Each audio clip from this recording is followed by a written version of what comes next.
नमस्कार। आज हम कक्षा 10वीं के हिंदी विषय के अध्याय 8 झांसी की रानी का अध्ययन करेंगे। इस रचना में प्रथम पद में कवित्री लिखती है कि सिंहासन हिल उठे राजवंशों ने भ्रुकुटी तानी थी, बूढ़े भारत में भी आई फिर से नई जवानी थी। गुमी हुई आजादी की कीमत सबने पहचानी थी, क्रूर फिरंगी को करने की सबने मन में ठानी थी। चमक उठी सन 57 में वे तलवार पुरानी थी, बुंदेले हरबोलों के मुँह हमने सुनी कहानी थी। खूब लड़ी मर्दानी वे तो झांसी वाली रानी थी, झांसी वाली रानी थी। इस प्रकार से कवित्री सुभद्रा कुमारी चौहान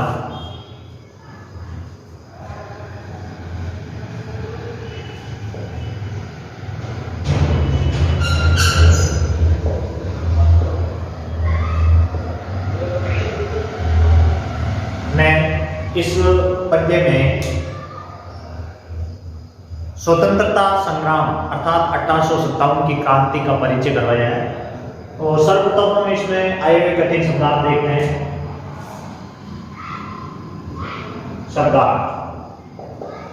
शब्दार्थ में जैसे सिंहासन,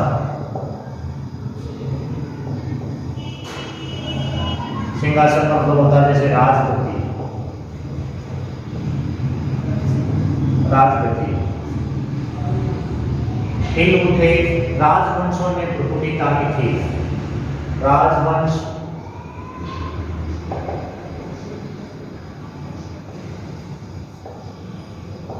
राजाओं ने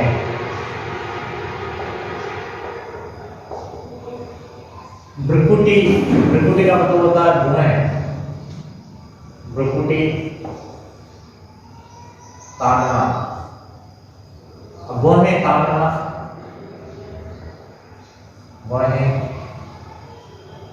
तानना अर्थात क्रोधित होना। इसका लक्ष्यार्थ अर्थ है क्रोधित होना, अत्यधिक क्रोधित होना।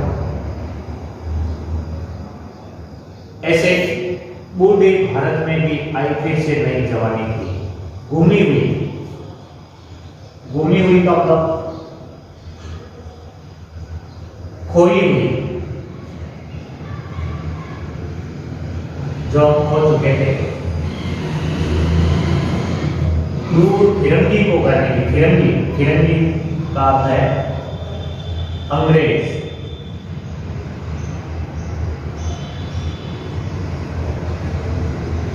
सब ने मन में ठानी थी,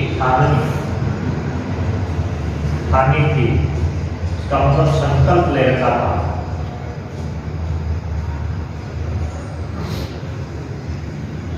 संकल्प लिया। चमक उठी सन 57 में तलवार पुरानी, बुंदे में हरबोलों के मुँह,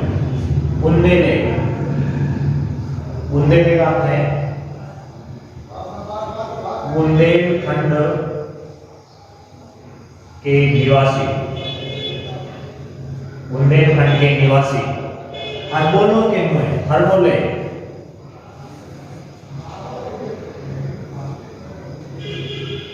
हरबोले का मतलब है स्थानीय गायक। बुंदेलखंड के स्थानीय गायक, उनको हरबोलों के नाम से जाना जाता है।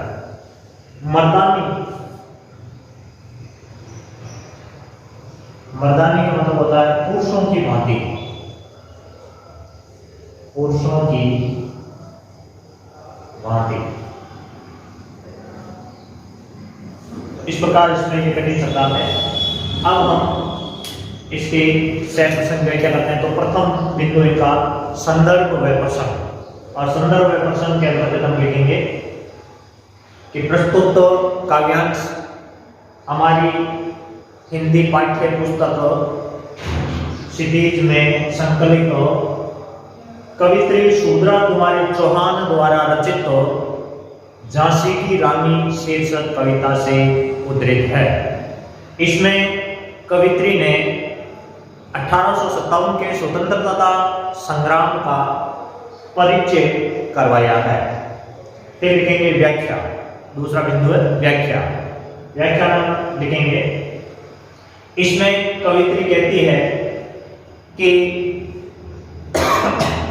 सन 1857 में अंग्रेजों के अन्यायपूर्ण व कूटनीति से अपने देश के राज्यों को छिनता देख करके संपूर्ण भारतवर्ष के लोगों में यानी संपूर्ण भारतीयों में क्रोध की ज्वाला भड़क उठी थी और उस क्रोध की ज्वाला को देखकर ऐसा लगने लगा था कि जिस प्रकार से हमारे इस बूढ़े भारत में भी फिर से एक नई जवानी आ गई है, यानी सब लोग जागृत हो गए हैं और इस प्रकार से वो क्रोधित हो रहे थे। गुमी हुई आजादी की कीमत सबने पहचानी थी, दूर फिरंगी को करने की सबने मन में ठानी थी। यानी जो स्वतंत्रता, जो आजादी हमने खो दी थी, अर्थात अंग्रेज जो हमारे देश में व्यापार करने के उद्देश्य से आए थे, लेकिन इन्होंने यहाँ पर अपना शासन स्थापित कर लिया, हमारे देश की आजादी को छीन लिया और हम इनके गुलाम बनकर रह गए। तो ऐसी जो हमारी आजादी हमने खो दी थी, उस आजादी को पुनः प्राप्त करने के लिए उसकी कीमत सब लोगों को ज्ञात हो गई थी, उन्होंने पहचान ली थी और उन आजादी को प्राप्त करने के लिए यहां से अंग्रेजों को भगाने की सब ने मन में ठान ली थी, अर्थात प्रत्येक भारतीय ने संकल्प ले लिया था। इस प्रकार से आगे कवित्री लिखते, चमक उठी सन 57 में वह तलवार पुरानी थी, बुंदेले हरबोलों के मुंह में हमने सुनी कहानी थी, खूब लड़ी मर्दानी में तो झांसी वाली रानी थी। यानी कि ऐसा लगने लगा था कि जो 1857 का स्वतंत्रता संग्राम शुरू हो गया और उस स्वतंत्रता संग्राम में ये जो तलवारें चमक रही थी वो पुरानी तलवारें थी और सब तलवार उठा चुके थे। इस देश को स्वतंत्र करवाने के लिए अपना तन मन धन यहां तक कि संपूर्ण न्योछावर करने के लिए तत्पर थे। बुंदेले हरबोलों के मुंह, कवित्री कहती है कि ये कहानी बुंदेलखंड के प्रत्येक निवासी के मुख से और वहां के स्थानीय गायकों के मुख से ये कथा, ये कहानी गाई जा रही थी। क्या कि हमने सुनी कहानी थी, खूब लड़ी मर्दानी, कि वो झांसी वाली रानी थी जो मर्दों की भांति, पुरुषों की भांति युद्ध करने वाली थी और उन्होंने पुरुषों की भांति युद्ध करके और इस स्वतंत्रता संग्राम में अंग्रेजों से लोहा लिया। तो इस प्रकार इसकी व्याख्या होगी। फिर हम तीसरा बिंदु लिखेंगे विशेष। तो विशेष में हमें लिखना है कि उक्त पद की भाषा सहज व सरल है और शैली भावपूर्ण शैली है, तथा तीसरा बिंदु इसमें लिखेंगे कि इसमें कुछ ऐसे शब्दों का प्रयोग किया जो चमत्कार उत्पन्न करते हैं, जैसे सिंहासन हिलना, भ्रकुटी तांगना, बूढ़े भारत, नई जवानी आना और तलवार चमक उठना।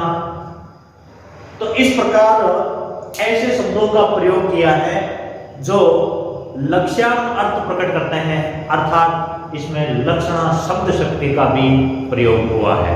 तो इस प्रकार ये 2-3 बिंदु हम विशेष में लिख सकते हैं। और अंत में गृह कार्य के रूप में हमें प्रश्न करना है, उक्त पद्यांश की सह प्रसंग व्याख्या कीजिए। धन्यवाद।